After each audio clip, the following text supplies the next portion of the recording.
क्या हुआ जब वैज्ञानिक बाली की गुफा में घुसे।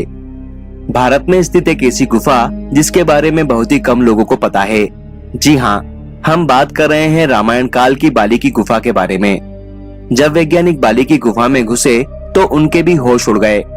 ऋषिमुख पर्वत पर स्थित सुग्रीव की गुफा के बारे में तो हर कोई जानता है, परंतु बाली की गुफा के बारे में हर कोई अनजान है, जो अपने अंदर कई राज समेटे हुए है। इसका पता जब वैज्ञानिकों को लगा तो वे भी इसके अंदर गए और उन्हें कुछ ऐसे प्रमाण मिले जिससे ये साबित हो गया कि ये सच में बाली की ही गुफा है।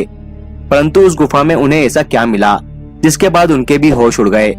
जानने के लिए वीडियो को अंत तक जरूर देखें और एक बार सच्चे मन से कमेंट बॉक्स में जरूर लिखें, जय श्री राम। वानरराज बाली का शासन किष्किंधा नगरी में हुआ करता था। वो इतना शक्तिशाली था कि उसने रावण को भी पराजित कर रखा था। परंतु आखिर ऐसा क्या हुआ कि उसे अपने भाई से ही दुश्मनी हो गई, और उसका कारण था वो गुफा जिसे आज हम बाली की गुफा के नाम से जानते हैं। एक बार की बात है जब मायावी नाम के राक्षस ने उसे युद्ध के लिए ललकारा। बाली उसके पीछे भागा और वो राक्षस भागते भागते उस गुफा में जा पहुंचा। बाली ने उस गुफा के द्वार पर सुग्रीव को खड़ा किया और कहा कि तुम मेरा इंतजार करना, अगर मैं वापस ना लौटूं तो गुफा के द्वार को बंद कर देना। और इतना बोलकर वो गुफा के अंदर राक्षस से लड़ने चला गया। 1 साल तक बाली उस गुफा के बाहर नहीं आया तो सुग्रीव को बड़ी चिंता हुई। उसके बाद उस गुफा से खून के छींटे बाहर आए। तब सुग्रीव ने सोचा कि शायद मायावी ने बाली का वध कर दिया है। इसके बाद उसने एक बड़े पत्थर से गुफा के द्वार को बंद कर दिया ताकि राक्षस बाहर ना आ सके। दरअसल वो गुफा इतनी लंबी थी कि बाली को मायावी को ढूंढकर उसका वध करने में 1 साल का समय लग गया। इसके बाद जब बाली गुफा के बाहर निकलने लगा तो उसने देखा कि गुफा का द्वार बंद है। ये देखकर उसे बड़ी हैरानी हुई और उसने सोचा कि शायद सुग्रीव मेरा राज्य और मेरा शासन हड़पना चाहता है। इसके बाद बाली पत्थर को हटाकर बाहर आया और उसने सुग्रीव को धोखेबाज जानकर अपने राज्य से बाहर निकाल दिया तथा उसकी संपत्ति और पत्नी पर अपना अधिकार कर लिया। इसके बाद सुग्रीव बाली से छिपने के लिए ऋषिमुख पर्वत पर रहने लगा, जहाँ सुग्रीव की गुफा आज भी है, जिसके बारे में हर कोई जानता है।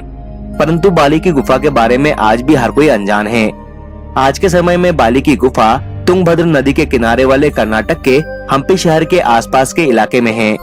वहाँ के आसपास रहने वाले लोगों ने यह दावा किया है कि ये वही गुफा है जहाँ बाली और मायावी राक्षस के बीच में युद्ध हुआ था। जब वैज्ञानिकों को इस बात का पता चला तो वे शोध करने के इरादे से बाली की गुफा में पहुँच गए। परंतु जब वे अंदर पहुँचे तो उन्हें इस बात का अंदाजा हो गया कि ये गुफा वास्तव में काफी लंबी है। जिसके बाद वे सभी वापस आ गए और खाने पीने की पूरी व्यवस्था के बाद दोबारा इस गुफा में घुसे। ये गुफा इतनी लंबी है कि बाली को मायावी को ढूंढने में 1 साल का समय लग गया था। परंतु वे धीरे धीरे गुफा के अंदर चलते जा रहे थे। उन्हें कुछ ऐसा प्रमाण चाहिए था जिससे ये सिद्ध हो सके कि ये बाली की ही गुफा है। वे 2-3 दिन तक उस गुफा में विचरण और शोध करते रहे, लेकिन उनके हाथ कुछ नहीं लगा। परंतु ठीक 3 दिन के बाद उन्हें अंदर एक विशालकाय नाखून मिला। वो नाखून कोई सामान्य नाखून नहीं था और न ही किसी जानवर का लग रहा था। वे सभी हैरान थे कि आखिर ये नाखून किस प्राणी का है। इसके बाद उस नाखून को शोध के लिए भेजा गया। जब वैज्ञानिक उस गुफा में और अंदर तक गए तो उन्होंने जो देखा उसे देखकर उनके भी होश उड़ गए। दरअसल उस गुफा की दीवार पर एक अलग ही भाषा में कुछ लिखा हुआ था जो किसी को कुछ समझ नहीं आ रहा था। जब वैज्ञानिकों ने उस पर शोध किया तब उन्हें पता चला कि ये लिखावट तकरीबन 5 से 6 हजार साल पुरानी है और वानर नाम की प्रजाति इस तरह की लिखावट का इस्तेमाल किया करती थी। वानर बंदरों से अलग हुआ करता था। उनका शरीर मानवों की तरह हुआ करता था, लेकिन मुख बंदरों की तरह, और उनकी पूंछ भी होती थी और वो काफी हष्ट-पुष्ट हुआ करते थे।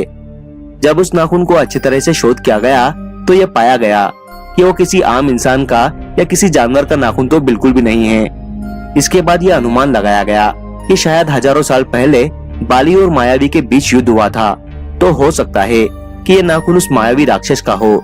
इसके बाद मिले कई अन्य प्रमाणों से वैज्ञानिकों को ये यकीन हो गया कि ये गुफा सच में बाली की ही गुफा है, जो आज के समय में तुंगभद्र नदी के किनारे वाले कर्नाटक के हम्पी शहर के जंगलों में स्थित है।